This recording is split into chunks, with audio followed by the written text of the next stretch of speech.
स्वर्गीय आसमानी बाप, आज के वचन पर तू आशीष बरकत दे और अपनी महिमा के लिए तैयार कर।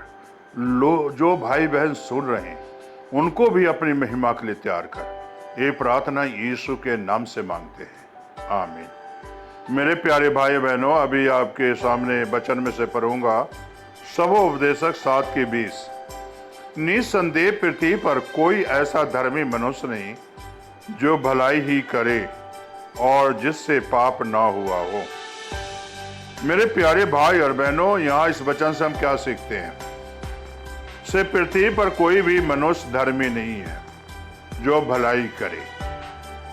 हमें और आपको अगर देखे वचन में, इसे पृथ्वी पर पाप से भरा हुआ था, गुनाह से भरे हुए लोग थे और सभी जानते हैं पाप की मजदूरी मौत है, गुनाह की मजदूरी मौत है। आज सारा संसार मौत के मुंह में जा रहा है, पाप छोड़ना नहीं चाहता। किसी को जो है पाप कमाने के लिए पाप से दौलत इकट्ठा करते हैं, कोई गुनाह से इकट्ठा करते हैं, कोई ठगी ठोड़ी से इकट्ठा करते हैं।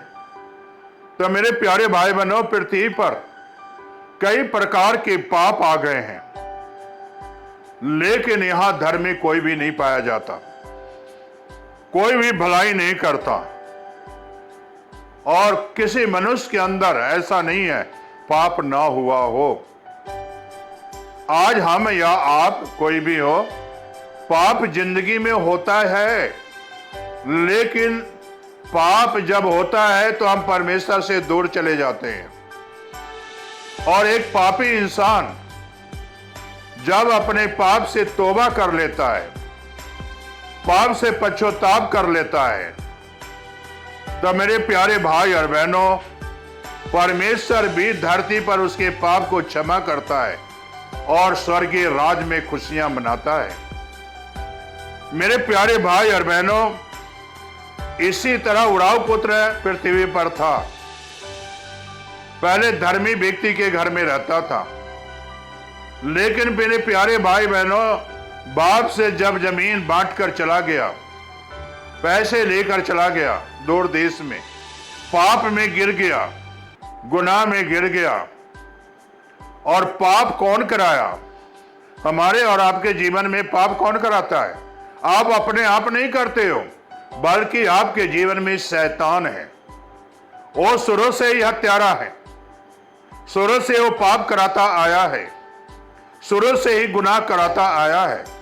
उड़ाव पुत्र के अंदर भी गुनाह और शैतान ने कराया, लेकिन जब उड़ाव पुत्र के सारे पैसे समाप्त हो गए, उसने अपने पाप के बारे में सोचा, गुनाह के बारे में सोचा। खाना नहीं मिल रहा था, सुअर चराने की नौकरी मिली, वही फलियां खाता था। जब ये सारी चीजें देखा तो अपने बाप को याद किया। हमारे बाप के घर में बहुत से नौकर चाकर हैं, बहुत से नौकर हैं, और तब उसने अपने गुनाहों को माना, तौबा की से मैं अपने बाप के पास जाऊंगा। और सबसे पहला बात अपने पापों को किसके आगे माना? स्वर्ग के परमेश्वर के आगे माना। और कहता है, पर वो पिता से कहूंगा मैं स्वर्ग के विरुद्ध पाप किया है और स्वर्ग के विरुद्ध मैंने गुनाह किया है। मेरे प्यारे भाई बहनों, उस पिता के सामने अपने गुनाहों को माना और बाप को कहूंगा मुझे नौकर बना के रख ले। और वहां से चला। बाप ने देखी कितनी बड़ी जेवनार की, गले लगाया। और मेरे प्यारे भाई और बहनों, इसीलिए धरती पर सब मनुष्य पाप करता है, लेकिन उसका पिता ने भलाई की अपने बेटे के ऊपर। वो भलाई जो कोई इंसान कर नहीं सकता।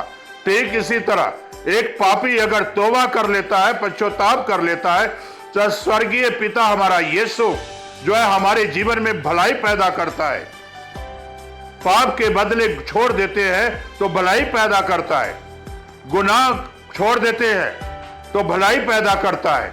एक अच्छी जीवन जीने के लिए वो संज्ञान देता है, एक अच्छी जीवन गुजारने के लिए आपको साथ चलता है। इसीलिए यहां लिखा हुआ है, कि इसे पृथ्वी पर कोई भी ऐसा धर्मी मनुष्य नहीं जो भलाई ही करे और जिसने पाप ना हुआ हो।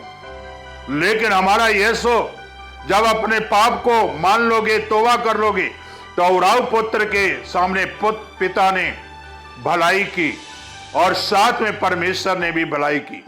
और लिखा हुआ है लास्ट में वचन में, जिस तरह धरती पर पिता ने खुशियां मनाया उसी तरह स्वर्ग का परमेश्वर ने भी वहां स्वर्ग में खुशियां मनाया।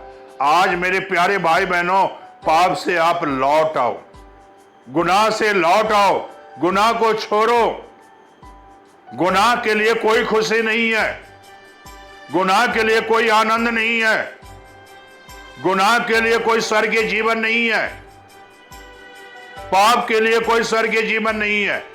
लेकिन गुनाह और पाप छोड़ दोगे तो आपको स्वर्गीय जीवन मिलेगा, स्वर्ग में खुशियां मिलेगी, स्वर्ग में आनंद मिलेगा, स्वर्ग में आशीष मिलेगा।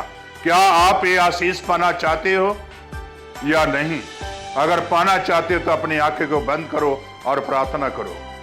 स्वर्गीय आसमानी बाप, ये तेरे बच्चे हैं, तेरे बच्चों को मैं तेरे हजूरी में पेश करता हूं। जो बच्चे अपने आज पाप से तौबा करते हैं, गुनाह से तौबा करते हैं, तक खुदाबंद स्वर्गीय जीवन दे, स्वर्गीय आशीष दे, स्वर्गीय बरकत दे और स्वर्गीय जीवन दे, ताकि तेरे नाम की महिमा मिले। यीशु के नाम से आमीन।